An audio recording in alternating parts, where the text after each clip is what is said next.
Welcome back to Celebrity Radio. It's Alex Belfield talking to some of the world's biggest stars and some of my favourite people. And we've got one for you today. A lady called Rhonda Shear, who is one of American television's biggest stars, personalities. She's a comedian, an actress and an entrepreneur. She's been on TV for decades and has just released a brand new book in 2017 titled Up All Night, From Hollywood Bombshell to Lingerie Mogul. Life Lessons from an Accidental Feminist, released this month. I'm delighted to say that Rhonda joins us on the telephone now from Florida. How are you doing? I am so good. And another little surprise, which you may not know, I used to do GMTV all the time. Well, I was getting around to that because, I mean, the great thing about you is you've been around long enough to see the heights of show business, the depth of show business, and it does seem like we're talking on a week when there's never been a more depressing low. I'm sorry about that. Oh, my goodness. So depressing is the word. I agree. What's going on in Hollywood is well, I mean, you know what? It's actually something I think we've all known about, but no one talked about. I think that's all. It was almost like the norm. I'm not saying it's a good norm, but sexual harassment and sexual abuse was just the unspoken normal in Hollywood. I'm a guy, 37 years old, who can't understand how men thought they'd get away with this. I guess there's an element of money, power, and influence. They're the sort of triple threat that sort of create these problems.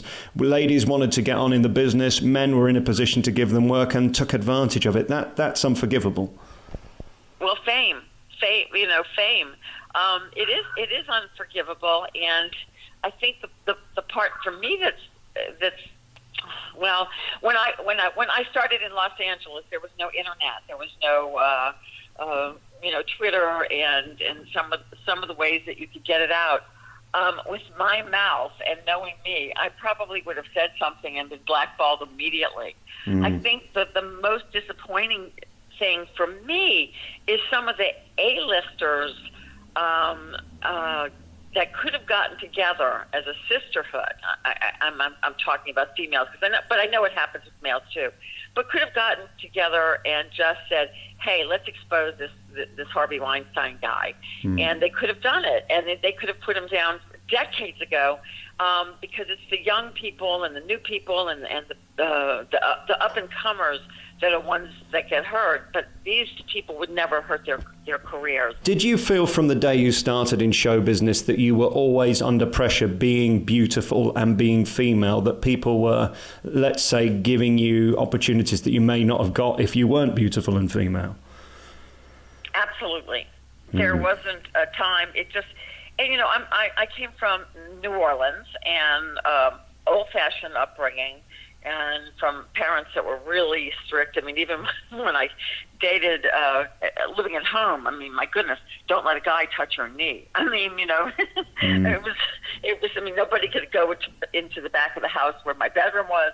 So it was a pretty strict. So the good thing about it is that my parents instilled the fear of God in me. So I was always aware and always I won't say afraid, but I was just aware of my surroundings and everything all the time. So I was never going to go down that road. One of the reasons I found comedy, because it was a way to offset people from making passes.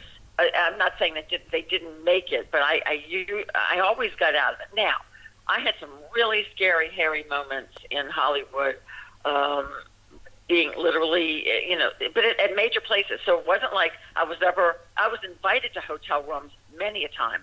Never did I go to a hotel room thinking there was anything but no good that would happen. I never thought, wow, this is a great place for a meeting as a hotel room. So I never went down that path. But even not going down that path, major places like Universal Studios and offices, because these were still private offices, I had a producer that wanted to act out a love scene, and that meant taking off your clothes. Of course, I got the heck out of there very quickly. And then another time, a guy literally chased me around. I mean, this was at his office, in his studio. The secretary's out in the waiting area. Literally, he chased me and would not stop attempting to grope and fondle to the point where I ran out and ran, with fear. It happened over and over. Maybe not to that extent. Sometimes it was just verbal about what someone could and would do for me if I went down this path. but many times it was where I was terrified and I was in scary situations. So I mean, it almost became like I won't say expected. I mean, there was also many times where it was completely legitimate. I went out for an audition. I was in a studio lot. There were other women there. They would go in and read. I would go in and read, and then that would be it. You'd wait to see if you got the part. But when there were larger parts at stake, when it was a starring role in a film, and it wasn't just a smaller part on a TV show, which was hundreds, thousands of auditions that went on that were legitimate, but definitely at the larger roles, it seemed like those were the ones that there was something that would go along with it. And is there any defense from a producer or a director or a casting agent that could justify asking a lady to take her clothes off in an audition room alone by themselves? Is there any defense for that? No, absolutely not. There's even now. If they want, because I always did play the sexy femme fatale, right? And it wasn't, and that was because of the era of at the height of when I was in LA, the 80s and the 90s was still the era of the jiggle, and remember the Charlie's Angels, all these shows. Yeah. They were about women, and it was kind of just expected that gals were looking hot, and it was just that. Okay, it wasn't where the parts were as juicy for women as they've gotten better through the years. So especially if you're not an A-lister or a star, you couldn't demand those kind of roles where you weren't playing the victim. So if you're playing a secondary role, usually you're the victim, you're the one who's getting murdered, so you're usually the sexier girl. At least it was for me. So many times I would go out on auditions which were completely legitimate, where they would want to see you in a swimsuit, not a bikini but want to see your figure for the role. Right. I never thought that was improper, or because I was with other women and we were I'm not saying it was comfortable. And I don't think that goes on as much today. I think people have kind of put their foot down on that, but because I've heard a lot of times people wanting to even see gals nude or like almost completely nude for even A-listers. Wow. So I think there's been pushing back. Okay, so but I can almost say something to that. I mean, if you're playing the sexy role and you're going to be on camera and you're going to be whatever, and you choose that you're going to be all right with that role, then okay.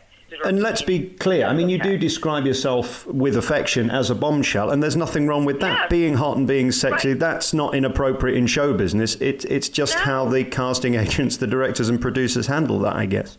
Right. And I have to say, I was never, in my years, I never had a problem with a casting director. Okay. Never, which I was lucky. I'm not saying they weren't out there. It was the producers. It was, for me, not even the directors. It was a producer. It was a manager. Like I had a manager that used to call my parents and say, if Rhonda sleeps with me, I will make her a star. And if she doesn't, I may. He used to kid, but he kind of meant it. I may blackball her. And he handled Linda Evans and all those women of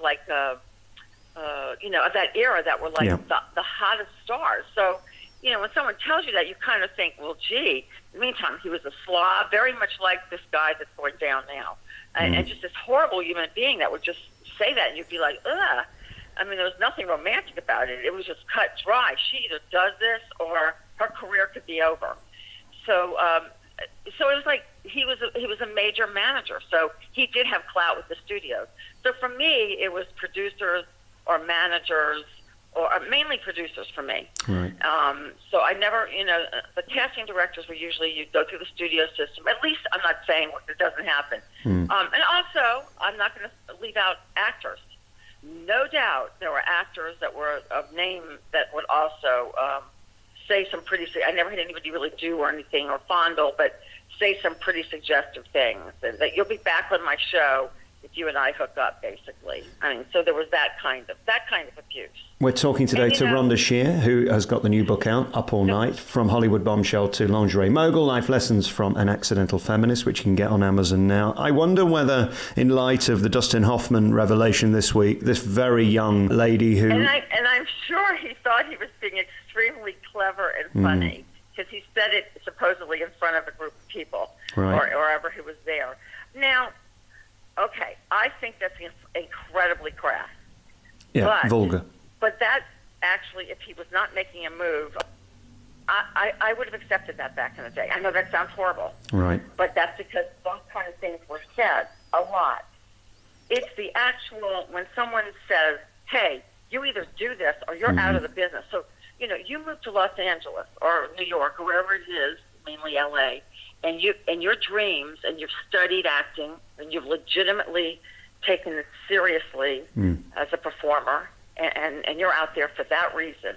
And you have to go through sexual harassment and abuse to just follow your career goal. Really. And I think the lines are getting blurred. We have to remember that we can't lose our sense of humor as humanity. We have to be able to tease and play with each other. It's just a line, isn't it? And knowing where that line is, what is appropriate and what is not. Right. What is flirting? I mean, hey, I am the biggest flirt, and there's nothing the matter with flirting. I don't flirt and make those kind of comments. Right. But, I mean, I would hate to see that the art of flirting or, people becoming so serious that you can't compliment each other and say, wow, you look beautiful, or even you have a lovely figure. None of that's a bad thing. But you know what? Last week I saw a girl at a council venue that I was working at, and I was going to say to her, my God, you're beautiful, which I meant. I didn't mean I wanted to F her, or it didn't mean I wanted to sexually harass her. And I chose not to because I'm so fearful now as a male saying that you're beautiful. And that's sad, isn't it? That's sad because, that's when we'll even lose, getting together with people. Like women and men all want to hear that they're handsome and good looking. So because, I'm no longer your age and a little bit older, I can say to someone, you're a good looking guy or you're a beautiful girl. And they know it's certainly that I'm just being complimentary. And, that's sad that you can't just do that on a regular basis. It's all the intent. And believe me, the intent when these comments were made to me, I knew the difference between, I'm a comedian. I did stand-up comedy for 30 years. Yep. So, and when I worked on stage, my act was not, pristine. I mean, when I say, I did a little cursing and there was a little language, but it was mainly innuendo. My innuendo about sexual situations were innuendo. But still, it was done literally as comedic. When we start losing that, the ability just to be able to be funny, about ourselves, that I think that's sad. But I mean, I'm talking outright situations that you knew. I mean, and then you're right, the lines will get so blurry. Now, did Dustin Hoffman say this more than what? Did he do this over and over and over and over and over? Well, yeah, then that would be harassment. If that was his big line to many women, and we'll probably find that out, then that would have been. Did he just make this comment because he was in front of a bunch of guys back then? You got to take it at the time when people could get away with more stuff, and it wasn't the political correctness of today. So is he puffing out and being a young guy and saying this? I'm not saying it was right for the young lady, but the era was different with sexual. Do you know what? It puts me in mind of the Donald Trump pussy grabbing comment that he made in the trot with the group of lads. I don't think he would have made that publicly. I don't think he'd have made that if there were women in the room. Does it make it right? No, but situation is important, isn't it? Right. The situation is important. Look, my own brother, I have one brother who is just, he will make comments about girls to me and cheer. He loves the New Orleans Saints and he loves the cheerleaders. And he'll make comments to me. I'm his sister. Right. Whoa, if I could, blah, blah, blah. And my brother is the biggest nerd on the planet who if the girl was standing in front of him, he'd he'd say like nothing. A puppy. His tail would be between his legs. But so you have to know what is the real situation and what isn't, because sometimes guys and women puff up, to peers and want to show off when in fact that's not who they are.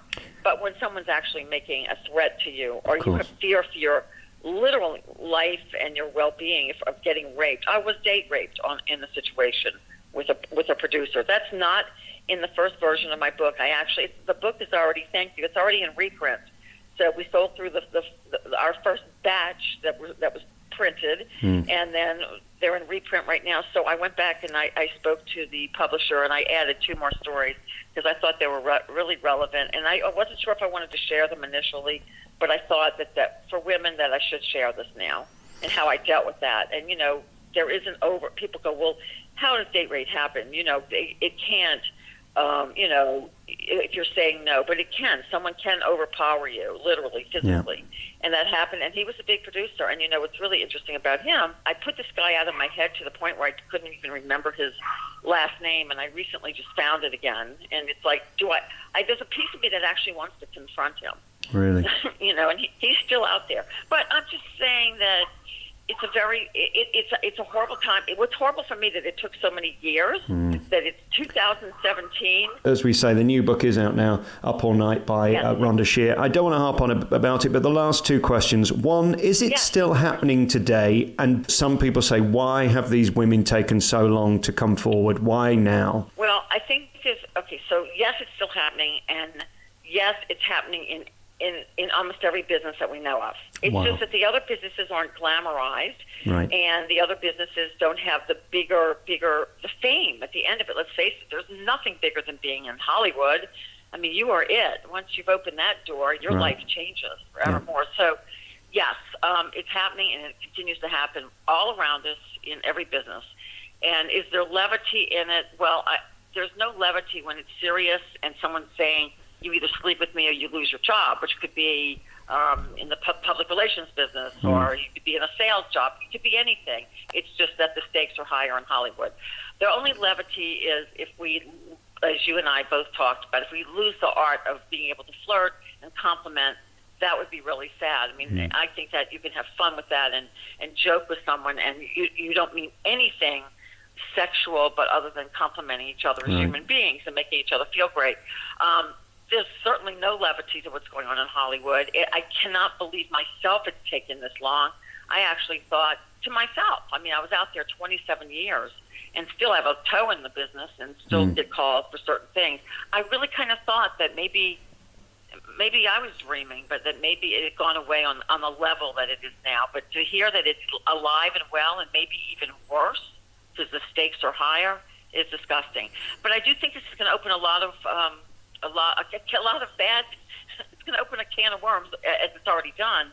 But I do think that people will be a little bit afraid to make those steps now. We just had a senior politician in England who resigned on Wednesday because he touched a journalist's leg. I mean, that's where it's gone in this country. It's that serious. Wow. Yeah. Touched her leg. And she said she couldn't understand what all the fuss was about, but it was inappropriate, and he went over it. Simple as that. Wow. Yeah. Well, you see, that's when we have to, make the difference. Because, I'm when I talk, I'm the kind of person that may tap you on the shoulder. Yeah, me too. I might make a point and tap you not going to pat you on your butt or anything appropriate, but I may pat you on your arm. Well, I love to hug. When I meet people who I like, I love to hug. And you say to yourself, now, is that inappropriate? I don't know anymore. It's confusing. No, it's not. It's not inappropriate. It's all, no. At some point, we're going to have to, I know it's going to happen. It's going to go so far politically forward that at some point it'll have to shift back to the middle, right? It is. It's going to go so far the other way. Yeah. It's going to become so formal. But hopefully that when the dust settles, that we all realize, as humans, it's okay to touch and hug and give each other a kiss on the cheek. It's the difference. It's what your intent is. It's like a joke. Right. Yeah. Absolutely. I mean, when someone whispers in my ear, I have some famous comics, a very famous comedian whisper in my ear what he wanted to do if he had me home in his bed. Right. That's intent. Yep. Okay, that's intent. Even though he was funny and he could be funny and he said it in a funny way, it was out and out intent. That's different than someone saying, "Wow, you look very attractive today. And maybe I'd like to take you out for coffee." That's a different intent, So I think we're going to have to all decipher that and maybe pull back. But hey, it wouldn't hurt to listen. Washington D.C. and politics definitely has some people, and it has the same lore as Hollywood, the same power. But let's not make it all men. There are women too that put themselves out there for that, knowing and using their sex to get ahead. So I think hopefully that will come apart. And, of course, the whole pedophile thing, that's on a whole nother level of terrifying to me, that I pray that is stopped, immediately, and all of that just completely, that can of worms is open. I think we're going to see a lot of people behind the scenes in Hollywood, some names of people and that have caused this to happen, and even human trafficking. I think we're going to start to see some really ugly doors open and really see what's really been going on. And this is just the very beginning. And that's great. If they can clean that up, then that's going to be great for all of us. And again, you can run, but you can't hide. I suspect by our conversation, and I'm certainly not asking you to, but you could name names that could make front page news from what you've just experienced in your own career. Absolutely. Well, I can tell you one. I mean, he's not with us anymore, but it's my favorite quote that someone said to me in a meeting, and his name was Ray Stark. Now, Ray Stark's not alive and older. He produced Funny Girl, Funny Lady. You can look up his, his resume of who he was. This was on the lot at Paramount Studios, and I'm in his office, a legitimate situation. An agent sent me to meet him back in the day they would have, and I'm sure they still do, what they call general meetings, where that means that someone would just sit and look at you. It wasn't for a specific part, but get to meet you. So I'm fresh out of New Orleans, Louisiana, where my hometown. He's looking through my little portfolio, and he says, "You're a beautiful young lady," which was all nice. And he says, "You could have an amazing career here in Hollywood," which was all nice. And then he proceeded to say, "But you have to be willing to wallow in the dirt of Hollywood to get ahead." And I just sat there frozen, because remember, I came from this town with my mother. You have to be. Then he said, "If you would join me at my house this weekend in Palm Springs, we can talk about your career there and how far you can go."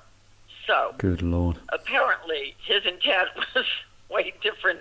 So I called my agent, by the way, when I walked out. Called my agent, and I said, I was very young, and I wasn't naive, because again, I grew up with parents really helping with that part. But and I had also done a lot by that time, in my own career back in my hometown. Yeah. But I was still young, and I said, "I think you really set me up on this. I feel like you may have been part of this." I actually confronted the agent. Never heard from her again. So apparently she was doing this. She was sending young girls that she thought that he would like. Yeah, she was probably getting some sort of cutback, or maybe he would pay her. Who knows? I don't know. I walked away from it, but I'll never forget, it's in the book, that quote about you not wallowing in the dirt of, you have to wallow in the dirt of Hollywood, which this is years ago. So that dirt is just deeper now. To even have the audacity to even think of doing that blows my mind. But I guess for some men, it is perfectly acceptable. And again, they only get away with it because people allow them to. And that's what's most shocking, isn't it? Yes, that is, because the stakes are so high. So for me, fame and fortune was not worth it. And I did make it on my own terms, all the way up to having my own television show for many years. I worked in Hollywood my entire time. Did I maybe get to the level of an A-star? No. Maybe if I would have walked down those halls or into those bedrooms, my life would have been different. But no, not for me. That wasn't who I was. I was a working actress. I still used what I did. I became a stand-up. I traveled the road and headlined all over the country in Las Vegas on my terms. I could never go down that road. That's me personally.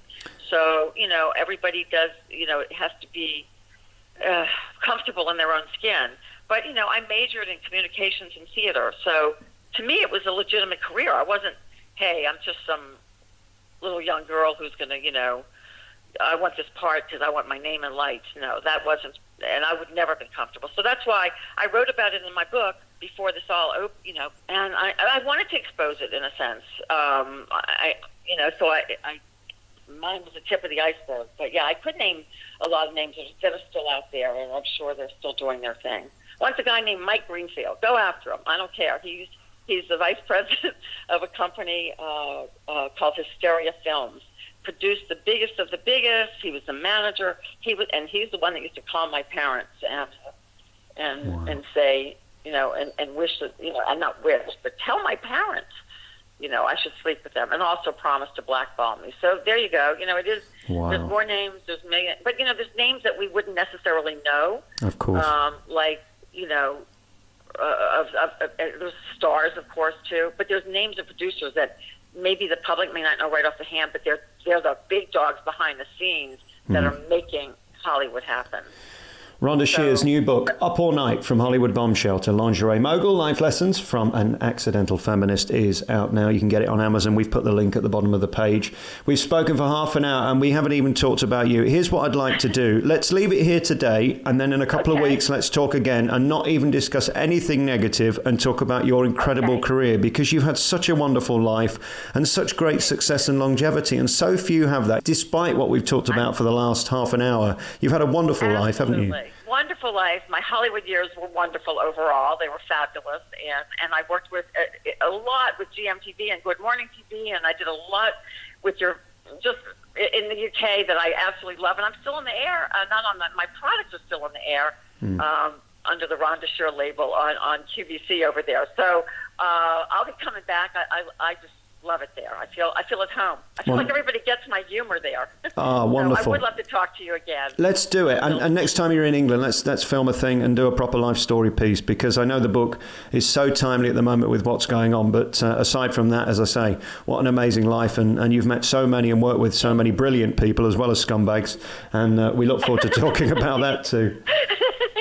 Thank you. That would be awesome. I would love that. Rhonda Shear, Up All Night is available now. Thank you so much for your time. Thank you. We'll chat soon.